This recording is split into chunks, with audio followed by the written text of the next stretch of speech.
dancing. I heard him talking. Bless up everybody, my name is Stamma, creator of Bay Vibes, selector, producer, creative visionary, entrepreneur, creator of also the listening party, I produce a showcase. One of the biggest issues that we're having when it comes to reggae music in Jamaica is really the Noise Abatement Act and just the closing off of a lot of events. And it's a bit ironic, especially that we have the license from UNESCO as a creative city of music, but there's still a lot of problems taking place in terms of keeping events and live events at certain time of the night, because it's either whether be one, a problem with getting in touch, getting through with a venue that actually does these events, or two, just even the whole factor of people paying for permits for events, how much that costs, the process of getting those permits, and even just having events not being able to keep long so for extended periods of time. So I think that we have, on a general level, we in Jamaica really want to see the industry move forward, but I don't think that everybody is on the same page of getting it forward and know what needs to be done to move it forward. We as Jamaicans should own our music. Nothing is wrong at all if somebody if the music that we have done after all these years has transported itself past the Western Hemisphere, and people from all over the world now look to like translate this music as their own. And funny enough, we shouldn't necessarily cuss, because a lot of the base of our music, starting off from the Rocksteady era, when people were doing a lot of covers of a lot of blues songs and a lot of soul songs and songs like that, it's really just the translation of that. I think the biggest problem we're having right now is that a lot of people overseas, low-key, sometimes doing the music and operating better within the business of the music than us.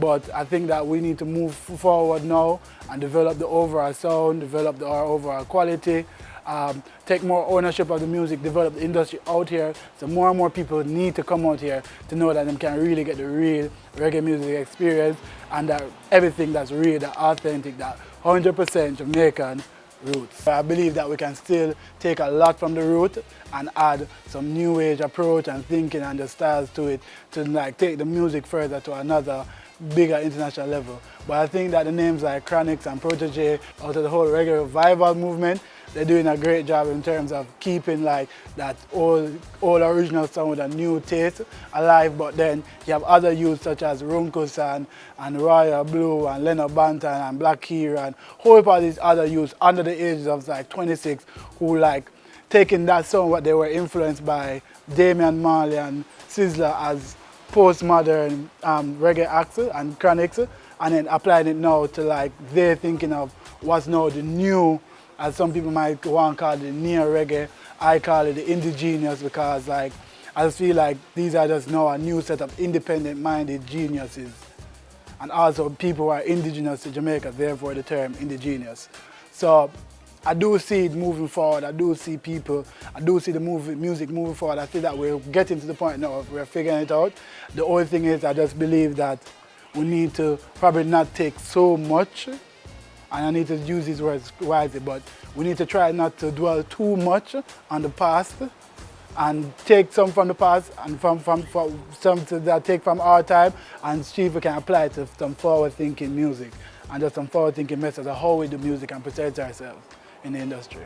Reggae is always changing, and it's a music that's, to me, I see reggae as a timeline music. Even the various genres that there's various stages of where the music take place, all them things take place in a certain timeline. And if you look deeper, various things affected how the music developed into that stage.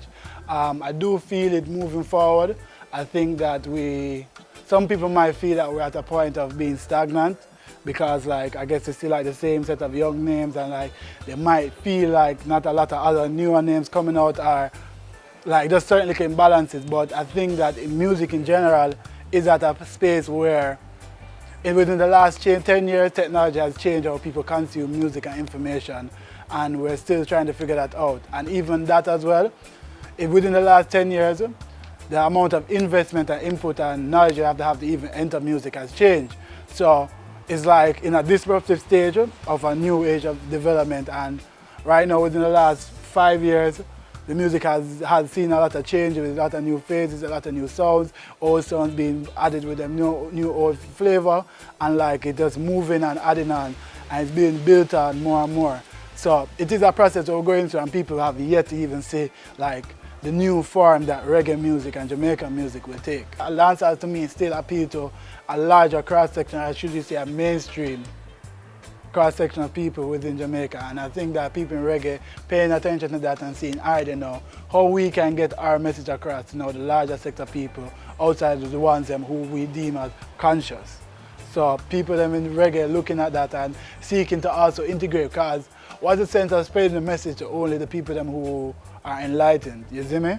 So I do feel like people in reggae are now seeing the importance of integrating, and also just spreading that whole idea and that real mentality of oneness and togetherness, you see me? That is the base of Rastafari culture, and that's also the base of just overall Jamaican reggae music culture. And we don't know, say, when we talk about Rastafari has a very big role to play in the overall development of reggae music.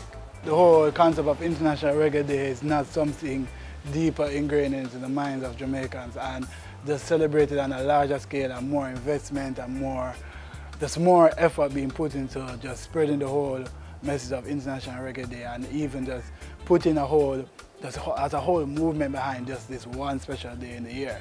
And we also we already don't know, so we have Reggae Month, but come on, bro. We listen to reggae music every day of the year. Like, reggae music has impacted so many things, has impacted so many change in the society and in humans on a daily basis. And I find it quite sad that a lot of that more is not being done out here. I find it quite sad and very annoying. A little bit, no, not a little bit disrespectful. Very disrespectful.